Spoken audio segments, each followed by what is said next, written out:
Hello दोस्तों, आज की इस वीडियो में हम सब आसान शब्दों में उन औजारों को समझने वाले हैं जो किसी भी प्रकार की सर्जरी के दौरान यूज में लाई जाती है। जैसे नीडल होल्डर का कब यूज किया जाता है, प्लेन डिसेक्टिंग फोर्सेप का इस्तेमाल कब करते हैं, टूथेड डिसेक्टिंग फोर्सेप का यूज कब करते हैं। आज इन्हीं सब औजारों को काफी आसान शब्दों में समझेंगे जो हर एक मेडिकल स्टूडेंट के लिए जानना बहुत जरूरी है। तो चलिए जानते हैं। तो सबसे पहले जो इंस्ट्रूमेंट आती है वो है नीडल होल्डर, जो इस तरह की होती है। इसका इस्तेमाल दोस्तों किसी भी सर्जिकल प्रक्रिया के दौरान किया जाता है। जैसे मरीज को टाके लगाते समय जो सुई इस्तेमाल होती है उसको पकड़ने में यह नीडल होल्डर मदद करता है, जैसा कि आप इस इमेज को देखकर समझ सकते हैं। तो आप इस इंस्ट्रूमेंट का नाम याद रखिएगा जो है नीडल होल्डर। उम्मीद है आप इस औजार का इस्तेमाल समझ गए होंगे। अब आप इसका स्क्रीनशॉट ले लीजिए। नेक्स्ट जो औजार आता है वो है प्लेन डिसेक्टिंग फोर्सेप, जो इस तरह की होती है। इसका भी इस्तेमाल सर्जिकल प्रक्रिया के दौरान ही करते हैं। सर्जिकल प्रक्रिया के दौरान दोस्तों इसका इस्तेमाल कुछ स्ट्रक्चर को, मांसपेशियां या नसों को अलग करने के लिए इस्तेमाल में लिया जाता है, जैसे कि वेजल्स, नर्व और मसल्स को। इन कंडीशन में इस प्लेन डिसेक्टिंग फोर्सेप का यूज किया जाता है। उम्मीद है ये भी आप समझ गए होंगे। अब आप इसका भी स्क्रीनशॉट ले लीजिए। नेक्स्ट आती है टूथेड डिसेक्टिंग फोर्सेप। इसके आगे का हिस्सा टीथ की तरह दिखाई देता है, जैसा कि आप भी देख सकते हैं, इसलिए इसको टूथेड डिसेक्टिंग फोर्सेप कहते हैं। इसका इस्तेमाल दोस्तों घाव के चारों तरफ उपस्थित चमड़ी तथा मांसपेशियों को पकड़ने के लिए किया जाता है। टाका लगाने के दौरान भी इस टूथेड औजार का इस्तेमाल किया जाता है, जैसा कि आप भी देख सकते हैं।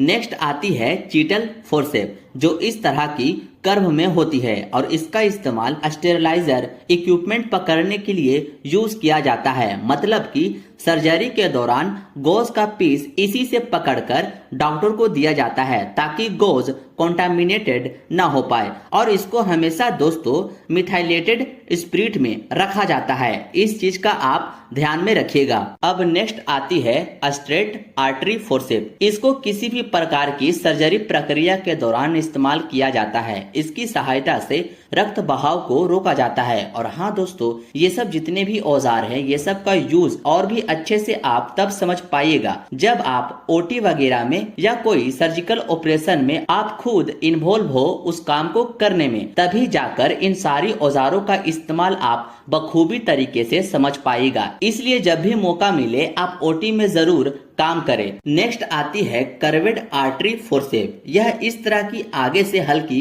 मुड़ी हुई रहती है और इसका इस्तेमाल दोस्तों किसी भी सर्जरी के दौरान आर्टरी को दबाने के लिए करते हैं। इसकी सहायता से रक्त बहाव को भी रोका जाता है और यहाँ पर लॉक जैसी सिस्टम होती है। जब आर्टरी या टिश्यू को पकड़ते हैं तब इसे लॉक कर दिया जाता है ताकि टिश्यू या आर्टरी की पकड़ ढीली ना पड़ जाए। अब नेक्स्ट आती है स्पॉन्ज होल्डिंग फोर्सेप। इसका भी इस्तेमाल किसी भी सर्जरी के दौरान ही करते हैं। इसकी सहायता से गोज पीस को दबाया जाता है ताकि वह रक्त या तरल पदार्थ को अच्छे से सोख सके। नेक्स्ट आती है कोचर फोर्सेप। इसका इस्तेमाल दोस्तों एम्बिलिकल कॉर्ड को दबाने के लिए किया जाता है। मतलब कि दोस्तों जब बच्चा होता है और जो नाभि से जुड़ा एम्बिलिकल कॉर्ड होता है उसे काटने से पहले इस कोचर फोर्सेप से उसे दबा देते हैं। उसके बाद उस एम्बिलिकल कॉर्ड को काटते हैं ताकि खून ना बहे और बेबी को ज्यादा दर्द ना हो।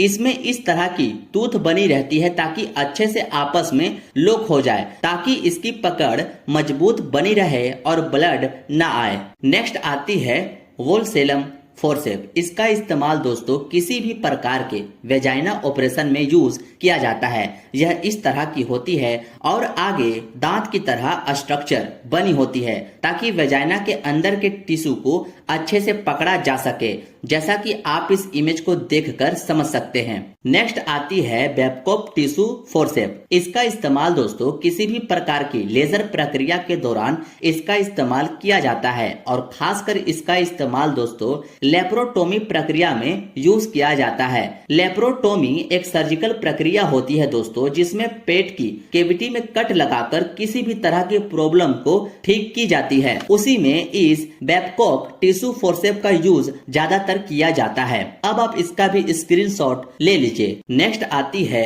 Ovum forceps. नाम से ही आपको समझ आ रहा होगा कि फीमेल के अंडे से रिलेटेड काम किया जाता है। इससे इस तरह की यह ओवम फोर्सेप होती है। इसका इस्तेमाल दोस्तों गर्भाशय के अंदर से प्लेसेंटा सहित टिश्यू को पकड़ने, हेर फेर करने और वेस्ट टिश्यू को निकालने के लिए किया जाता है। जैसा कि आप इस इमेज को देखकर समझ सकते हैं, अबॉर्शन वगैरह में यूज किया जाता है इस औजार का। नेक्स्ट आती है कोस्को वेजाइना स्पेकुलम। इसका इस्तेमाल दोस्तों सर्विक्स को देखने के लिए किया जाता है। यह कुछ इस तरह की कोस्को वेजाइना स्पेकुलम होता है जो वेजाइना में डालकर इसके मुंह को फैलाया जाता है ताकि सर्विक्स को देखकर अच्छे से मॉनिटरिंग किया जा सके। जैसा कि आप इस वीडियो को भी देखकर इजीली समझ सकते हैं कि कैसे इसका यूज किया जाता है। नेक्स्ट आता है सिम वेजाइना स्पेकुलम। इसका इस्तेमाल दोस्तों C&D प्रक्रिया के दौरान यूज किया जाता है। इसके सहायता से वेजाइना के अंदर अच्छे से मॉनिटरिंग किया जाता है। आप इस वीडियो को भी देखकर समझ सकते हैं।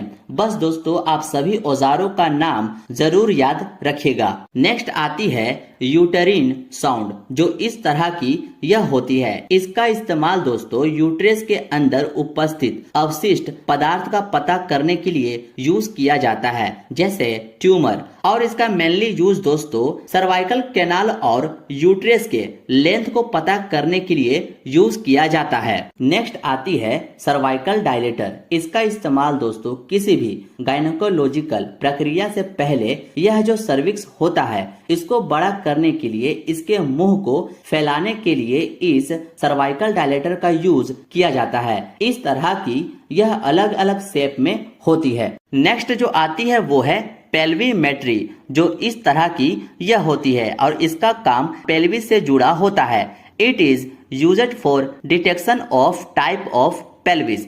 इसका इस्तेमाल दोस्तों किसी भी महिला के उसके पेल्विस साइज को पता करने के लिए यूज किया जाता है। जैसा कि आप इस इमेज को देखकर अच्छे से समझ भी सकते हैं कि इस पेल्विस का डायमीटर कितना है। अब आप इसका भी स्क्रीनशॉट ले लीजिए। नेक्स्ट आती है एपिसियोटोमी सीजर। इसका इस्तेमाल दोस्तों नॉर्मल डिलीवरी में बच्चे को सुरक्षित बाहर निकालने के लिए माता की वेजाइना की चमड़ी को थोड़ा काटने के लिए इस्तेमाल किया जाता है ताकि बेबी आसानी से बाहर निकल सके। जैसा कि आप इस इमेज के माध्यम से समझ सकते हैं कि कैसे इस एपिसियोटोमी सीजर से वेजाइना की चमड़ी साइड से काटी जाती है और बच्चा बाहर आ जाने के बाद उस कट की हुई चमड़ी को टांके लगा दिए जाते हैं। उम्मीद है दोस्तों इस सीजर का उपयोग आप समझ गए होंगे। नेक्स्ट सबसे इम्पोर्टेंट जो इंस्ट्रूमेंट है वो है एम्बिलिकल कॉर्ड सीजर। इसका इस्तेमाल दोस्तों बच्चे से जुड़ी इस एम्बिलिकल कॉर्ड को काटने में किया जाता है,